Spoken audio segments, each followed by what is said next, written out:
Halo semuanya, balik lagi nih sama aku Fadira. Nah, di video kali ini kita bakal ngobrol-ngobrol sama Mbak Novi Malang. Sekarang aku udah sama Kak Vira. Halo Kak Vira. Halo Fadira, halo semuanya. Kak Vira boleh nih tolong perkenalin diri dulu ke teman-teman yang lagi nonton biar makin kenal. Oh ya, halo semuanya.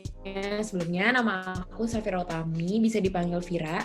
Di sini aku sebagai salah satu dari ownernya Banovi Malang. Oke, Kak Vira apa kabar nih? Baik, kamu gimana? Alhamdulillah aku juga baik. Buat teman-teman di rumah juga semoga sehat-sehat terus ya. Dan dijaga kesehatannya. Jangan keluar-keluar rumah Amin. kalau nggak penting. Jadi stay at home Ya. aja. Kalau keluar rumah juga jangan lupa di bawah hand sanitizer-nya dan ikutin protokol COVID-19. Kak Vira sekarang kesibukannya apa aja nih? Lagi pandemi gini. Kesibukannya sekarang aku lagi ngurusin online shop aku yang di rumah mau masuk kuliah. Ini kan bentar lagi mau masuk kuliah kan. Udah sih nggak ada lagi, soalnya kan emang susah juga kan, mau gimana. Nggak bisa beraktivitas Yes. lagi. Latar belakangnya Kak Vira buat Banovi Malang ini gimana sih Kak? Emang karena suka masak atau iseng? Atau gimana nih Kak? Awalnya kayak lebih ke iseng aja sih, bener. Aku sama temen aku kan, ini bisnis aku berdua kan, sama temen aku namanya Diva. Dia anak UB juga, dia anak matematika UB. Aku sama dia tuh sering banget keluar tiap hari, kayak main terus deh pokoknya aku sama dia gitu kan. Terus aku sama dia mikir nih, kayak kenapa kita nggak ketemu tapi kita bikin yang bermanfaat juga dan menghasilkan juga, daripada kita tiap hari nongkrong gak jelas keluar uang tapi kita nggak ngasilin apa-apa gitu. Akhirnya terbentuklah ide untuk membuat Banovi ini gitu. Oh, keren banget tuh, temenannya aja dari berawal main-main biasa jadi bisnis tuh, keren banget kan, jadi dapat uang, bukan ngeluarin uang doang sekarang. Itu Mbak Novi awalnya tuh tahun berapa ya Kak dibuatnya? Banovi itu aku mulai dari semester 3 pertengahan, dari 2019 awal sih, 2019 awal. Udah 1 tahun ya, berarti lumayan lah. Kan bisnis Banovi ini kan sebenarnya udah banyak ya Kak, banyak pesaingnya gitu ya. Terus gimana sih Kak caranya supaya Banovi Malangnya Kakak ini nih tetap banyak yang minatin, terus apa juga yang ngebedain Banovi Malang sama Banovi yang lainnya? Oke, jadi aku cerita dulu kali ya awalnya banget. Mhm. Aku bikin ini maksudnya kayak dari awal, dari nolnya banget gitu. Jadi aku tuh mikirnya waktu itu di Malang pas awal kan emang aku mikir Banovi tuh karena itu tuh lagi booming banget kan di Jakarta, dan di Malang tuh belum ada. Jadi di situ aku mikir dong sama Diva kayak, oh ini bisa jadi peluang kita nih buat kita masarin Banovi ini, karena emang masih sepi kan pasarannya di Malang. Dan setelah kita mikir-mikir juga, bahan-bahannya sama cara buatnya tuh kita masih yang kayak kita masih bisa lakuin tanpa bantuan alat-alat dan modal yang besar gitu kan. Akhirnya itu yang bikin aku sama Diva mau mulai bisnis Banovi ini. Dan pada saat aku jualan juga itu emang di Malang emang jadi pesaingnya kalau bisa dibilang tuh nggak terlalu banyak, apalagi di kalangan mahasiswa kan. Jadi aku kayak masarinnya juga masarin santai aja gitu loh, bukan yang kayak emang buru-buru harus kayak oh ini gue bisnis ini harus cepet laku, semuanya harus sukses segala macam, itu enggak. Jadi kayak emang aku sama Diva jualannya tuh kayak jualan santai aja, jadi ke temen dulu, jadi step by step aja, jadi kayak pelan-pelan aja gitu, nggak yang buru-buru harus gimana gitu. Oke. Nah terus gimana sih Kak cara nge-branding Banovi Malang Kakak ini nih supaya banyak orang di luar sana tuh yang tahu. Terus kan emang karena pesaingnya juga banyak, itu gimana sih Kak cara supaya Banovi Malangnya Kakak ini tetap unggul gitu loh dibanding yang lain. Itu cara nge-brandingnya gimana tuh Kak? Nge-branding tuh awalnya emang pasti dari Instagram kan, karena itu kayak udah platform semua orang buat jualan.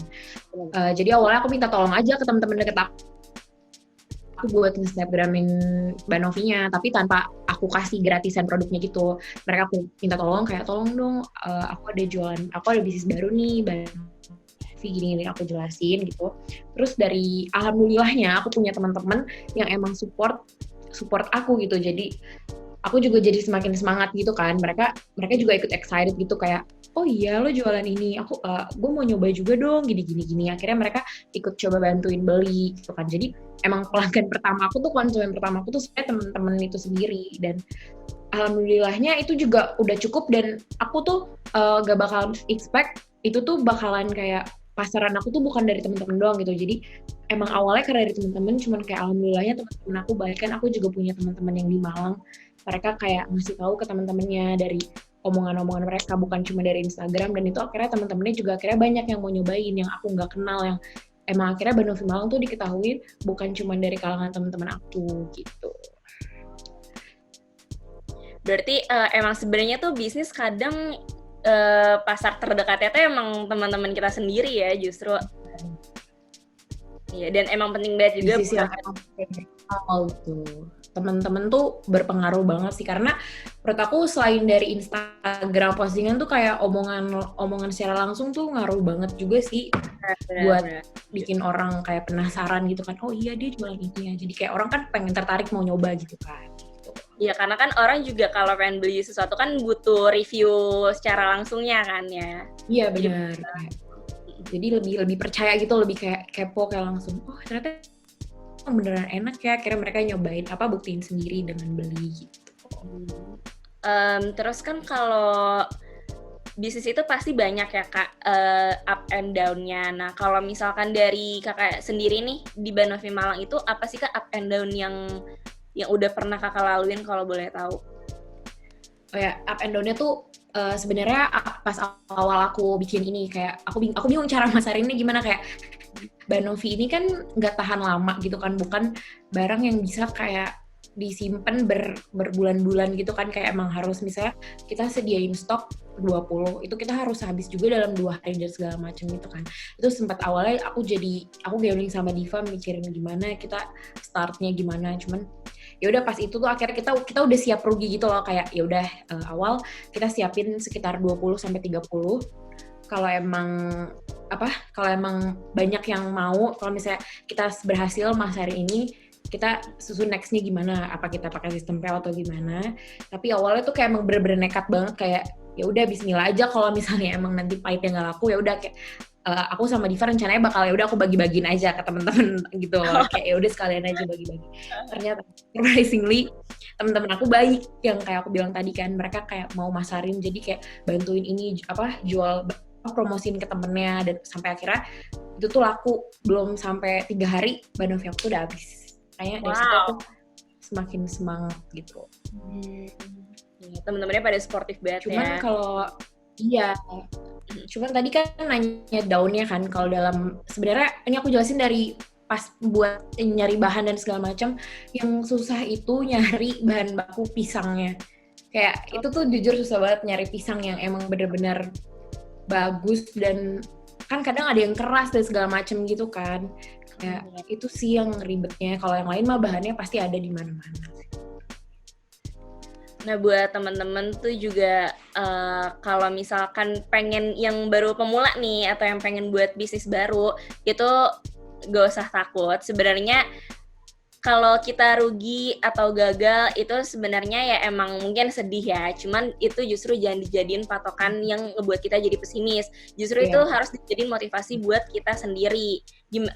Kalaupun gagal kayak dijadiin pengalaman apa nih yang ngebuat rugi ya kan, dievaluasi lagi bisnisnya yang gagal itu buat dijadiin pengalaman di bisnis yang berikutnya gitu.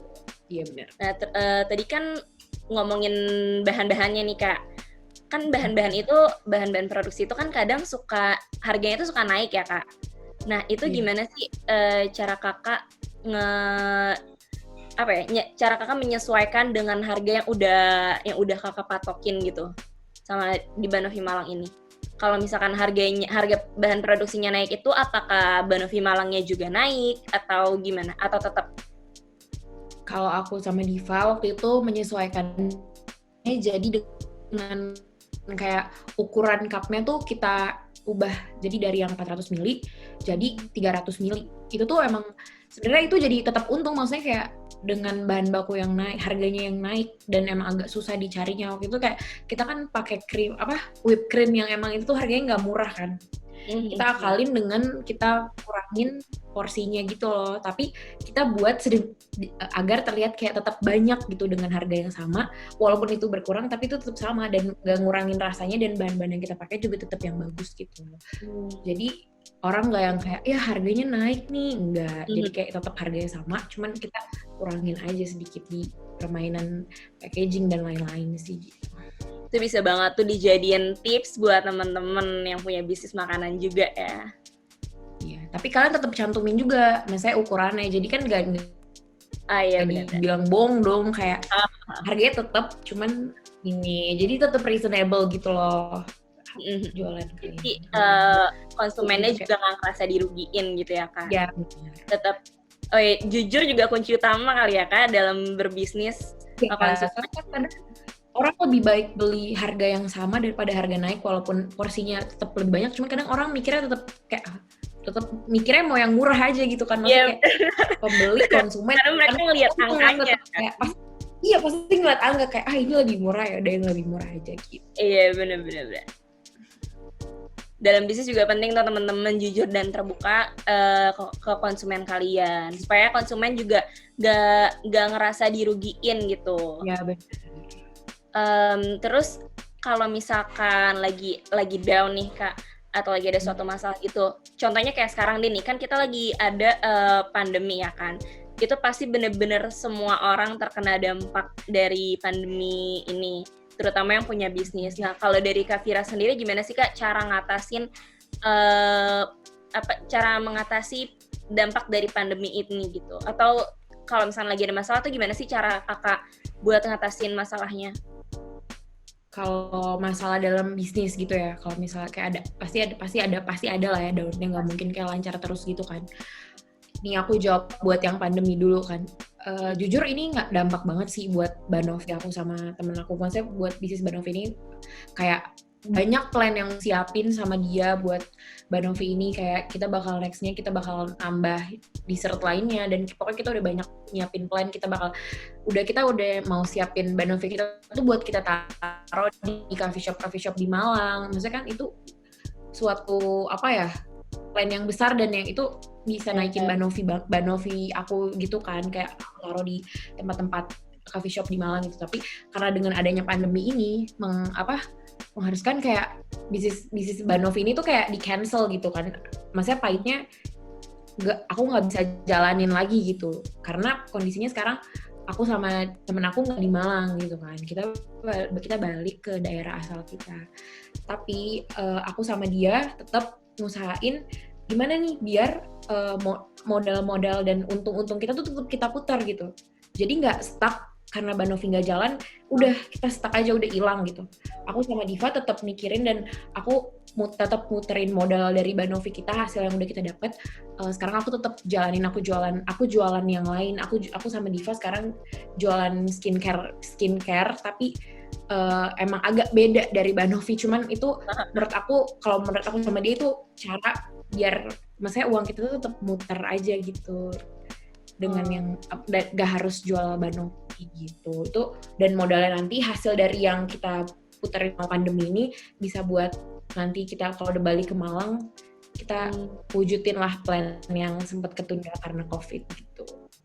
Benar. Ini tips yang bagus banget nih buat teman-teman semua yang lagi awal banget ngerintis bisnisnya atau bingung kayak aduh gimana ya lagi pandemi gini, gimana sih supaya bisnis gue ini tetap jalan. Nah ini bisa banget nih dijadiin tips buat kalian. Jadi kalau misalkan emang kalian lagi merasa gimana ya caranya nih buat ngebangkitin bisnis gue lagi, nah ini jadi kalian coba putar lagi, bikin bisnis, coba cari bisnis yang lain lagi yang emang bisa ngebantu nantinya hasilnya itu bisa jadi backupan untuk si bisnis utama kalian ini. Jadi kayak nyari bisnis sampingan gitu ya Kak.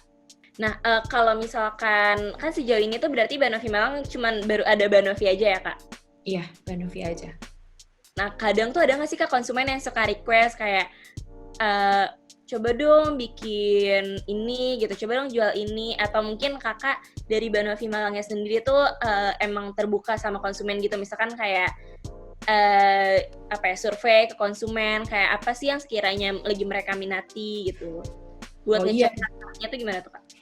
Jelas, kayak kita dengerin banget lah feedback mereka, kayak ini mereka lebih ke komenin ke rasanya gitu sih, kayak mungkin kan ada yang mereka baru pertama kali nyobain Banovi kan, mereka kayak nanya gitu loh, kayak ini emang manis gini ya, emang rasa whipped creamnya tuh manis sama kayak karamelnya gitu, terus jadi oh emang kemanisan ya, maksudnya kan itu emang nanya kan, maksudnya aku juga nggak apa-apa kalau mereka emang jujur ke aku kalau emang ada yang kurang atau gimana, terus kayak udah kedepannya kita revisi kayak apa nih yang bikin supaya dia balance gitu, jadi dari karamelnya melengkapi si whipped creamnya ini gitu. Akhirnya yang pas batch keduanya udah kita cobain lagi, nah ya udah kan akhirnya kayak rasanya udah pas gitu, jadi merekanya juga kayak seneng kayak feedback mereka tuh didengar sama kita gitu, jadi merekanya juga nggak ragu buat beli lagi. Terus kalau kayak request dessert lain, kalau waktu di Malang sih kayak mereka konsumen aku kebanyakan enggak sih, karena emang masih hype banget dengan si Banovi ini kan, kayak yang aku bilang tadi kan aku jualnya tadi nggak banyak gitu kan, jadi mereka kayak kadang ada yang belum kebagian, jadi nggak semuanya belum nyobain gitu, jadi kayak itu sih, itu masuk strategi bisnis juga, kayak kalian bikin limit gitu, jadi orang kepo gitu, bakal terus-terusan nyari gitu, karena abisnya cepet gitu. Bener-bener itu soalnya kalau misalkan kita kayak open PO gitu-gitu, itu bikin apa ya, rasa penasaran konsumen tuh jadi tinggi gitu loh, jadi mereka kan kepo kan, kayak aduh jadi pengen cepet-cepet beli kalau pas lagi open PO, terus kalau udah close mereka cepet-cepet pengen pesan lagi gitu. Ya bener, kehabisan dan kayak kok orang bisa ya cepet abisnya, berarti enak banget kali ya gitu, pasti kan orang mikir gitu kan. Kayak apalagi kayak misalnya udah ngomong kayak harus coba gini, tapi pas giliran mau beli abis, pasti kan orang jadi kayak gue harus cepet-cepet nih gitu.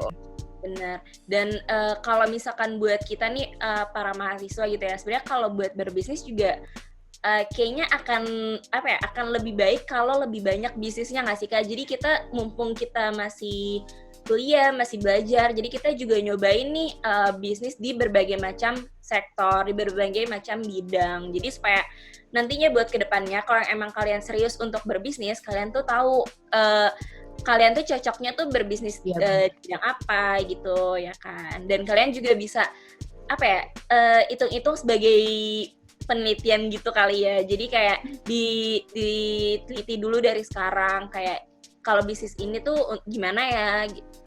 Benar banget. Nah, oke, terakhir nih Kak Vira nih. Boleh dong Kak tolong kasih motivasi-motivasi nih ke teman-teman yang baru mau merintis bisnisnya atau yang merasa lagi down di masa-masa pandemi kayak gini, boleh banget nih Kak. Pokoknya dari aku juga belum yang paham bisnis banget ya, ini cuman yang kayak based on my experience dalam jualan aja. Menurut aku kalau kalian emang udah ada niat dan kalian udah siap, maksudnya kayak kalian ada modal dan kalian punya lingkungan yang menyupport, kalau menurut aku kalian harus kayak emang bener-bener jalanin aja gitu, kayak bisnis tuh nggak selalu soal untung rugi, kayak kalau kalian udah berani wujudin apa yang udah kalian impikan atau apa yang kalian udah susun di otak kalian, itu menurut aku juga sebuah achievement dalam berbisnis gitu, kayak lo udah wujudin itu gitu, kayak urusan rugi atau untungnya belakangan, kayak yang udah kita bahas tadi kan, kayak yang penting kalian udah ada kemauan dan mencoba gitu, karena peluang bisnis tuh bakalan datang kapan aja gitu, kayak selagi lo menjalankan bisnis lo gitu, jadi jangan takut buat rugi gitu, itu dijadiin kayak pelajaran aja kalau emang bisnis kalian yang udah kalian jalanin tuh kurang berhasil atau gagal, itu kan bisa dijadiin evaluasi gitu kan buat kalian, kayak nextnya kita harus apa ya agar supaya bisnis itu sukses gitu. Oke, Kak Vira, makasih banyak udah mau ngobrol-ngobrol kali ini sama aku. Semoga Banovi Malang sukses terus. Nanti plan-plan yang tertunda itu semoga bisa cepat-cepat terrealisasikan. Terus bisnis online shopnya yang tadi yang skincare itu juga bisa terus berkembang ya kan. Semoga bisa cepat-cepat punya bisnis baru lagi nih. Amin. Sebenarnya udah ada sih, tapi Oh, udah ada. sih. Boleh promosi Kak. Iya, jadi sekarang karena aku di rumah, selain bisnis skincare, aku juga jualan keripik gitu, teman-teman. Wow. Banyak ya Kak Fira bisnis. Soalnya ya kan tadi yang kayak udah kita omongin kan, aku lihat aja nih apa ya yang ada peluang itu gitu. Aku jualan keripik gitu. Nanti kalau kalian mau bisa follow aja Instagramnya.